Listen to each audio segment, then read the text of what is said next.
Hello friends, I'm Dr. Gaurav. In this video, I will discuss about basic vapor compression cycle.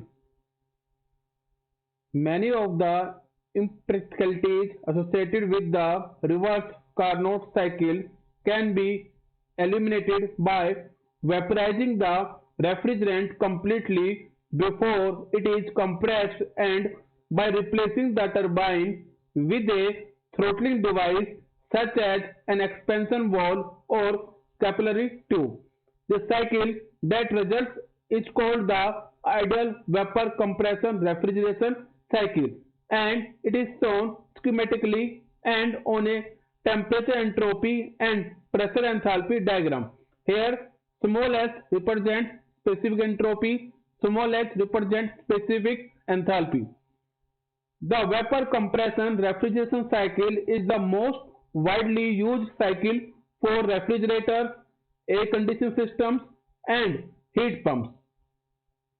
This is the schematic of the vapor compression refrigeration cycle. In this, we are having four components. First is compressor, second is condenser, third is expansion valve, fourth is evaporator. You can see from the condenser we are losing the heat or rejecting the heat to the warm environment, and in the evaporator we are taking the heat from the cold space. The second diagram is of ordinary household refrigerator. In case of household refrigerator, this is the compressor, this is the condenser, and these are the condenser coils. This is the capillary tube or expansion valve. This is the evaporator coil. So this is the part of the evaporator where cooling takes place. This is the freezer compartment where we maintain the temperature of -18 degrees Celsius. This is the vegetable compartment where we generally maintain the temperature of 3 degrees Celsius to 5 degrees Celsius. This is the pressure enthalpy diagram, and this one is the temperature entropy diagram. So when you draw the pressure enthalpy diagram, first of all you need to draw the dome. This is the dome. Maximum point on this dome is critical point. Similarly, in the TS diagram, you need to draw the dome. This one. Again, the maximum point is the critical point. Then in the pH diagram, you need to draw two pressure lines, that is 2,3 and 4,1. Now 1,4,1 is known as low pressure or suction pressure line. 2,3 is known as high pressure or discharge pressure line.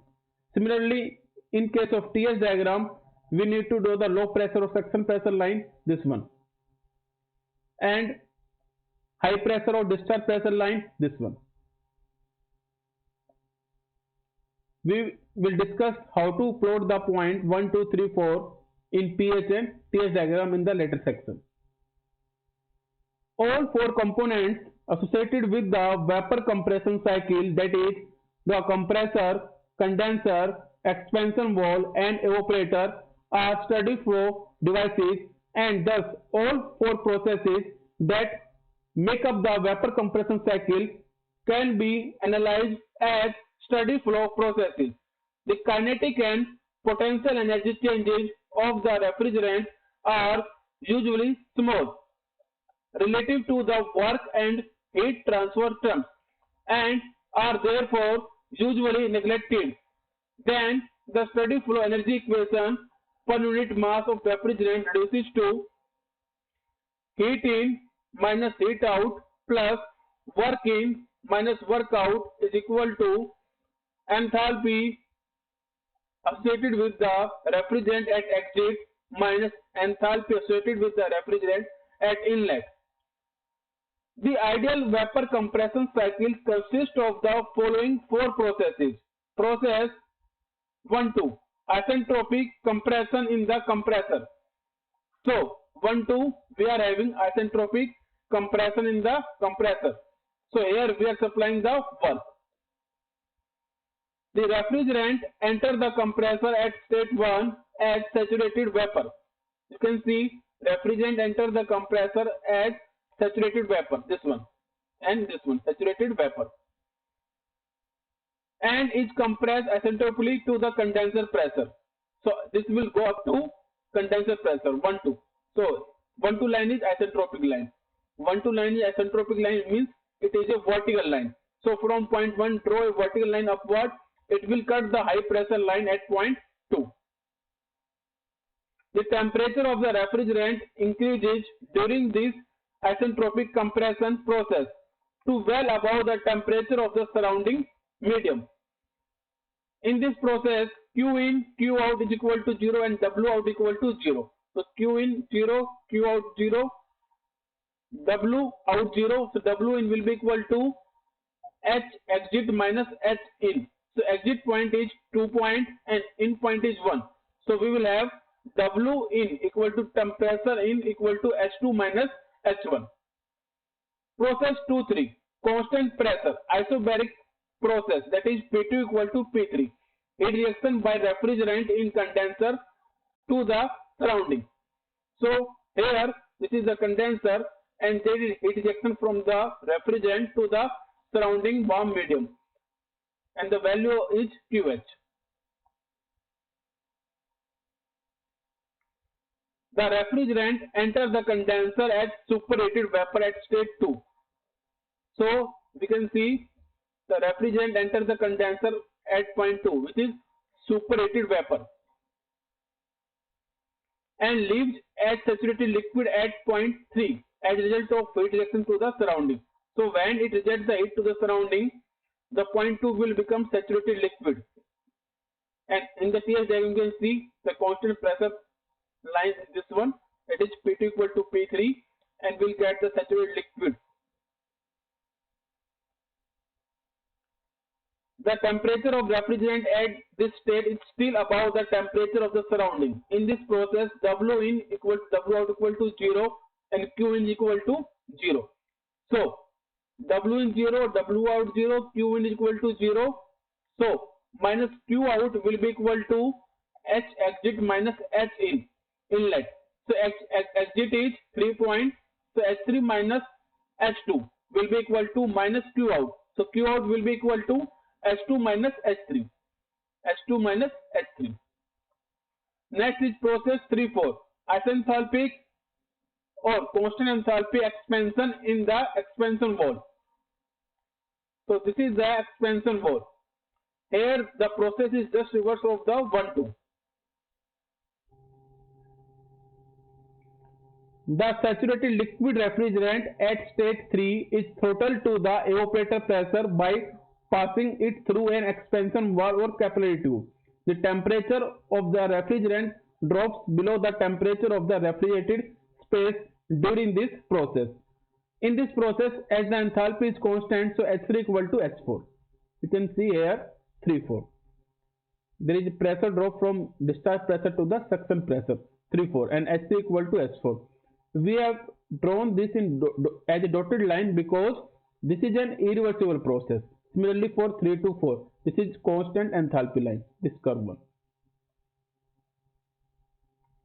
Next process is process 4-1, constant pressure, that is isobaric process, that is P4 equal to P1, heat addition by refrigerant in the evaporator. So this is the evaporator where the heat is added to the refrigerant so that our space will be cooled.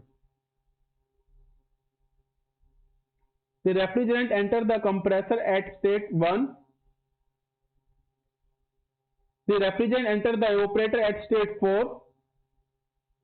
This is the entry point in the evaporator, state 4,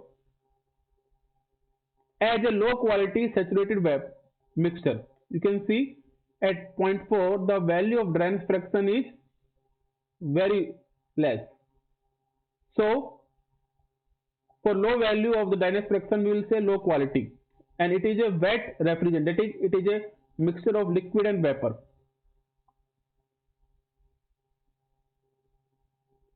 And it completely evaporates by absorbing heat from the refrigerated space.